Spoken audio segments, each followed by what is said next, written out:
You may recall Nabeel Qureshi claimed his group's visit to ISNA 2010 passed off without any incident.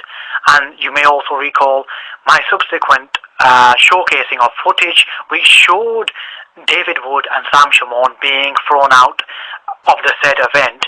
I also pointed to a comment, the only comment that we had from the eyewitness who recorded the footage, which read, "This is Sam and David being thrown out of the ISNA conference after we were invited in.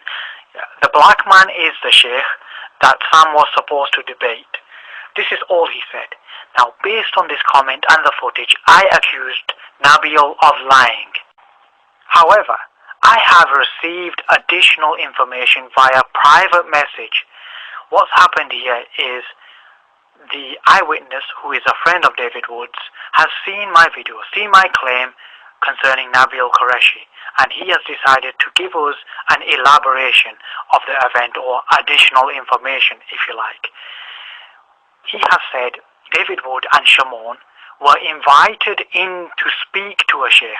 Invited in, okay?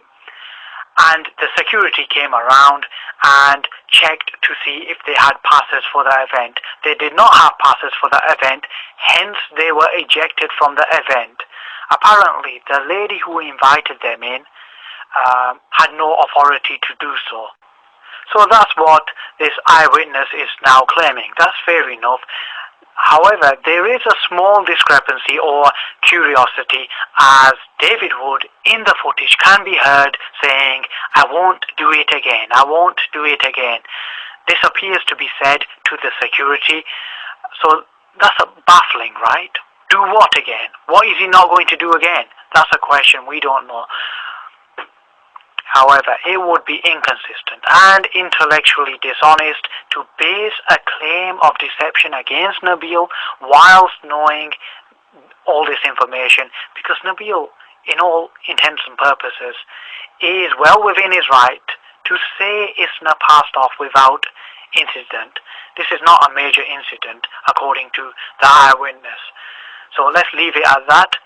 So what I've done is I've removed my video, and I would like those who have mirrored my video to do the same. This is the honest thing to do, and I would like to stress there is no duress on me. I haven't been forced to do this. Nobody's made a video response asking me to do this. I simply saw the info in private, and I've done the honest and decent thing based on intellectual honesty and moral fiber.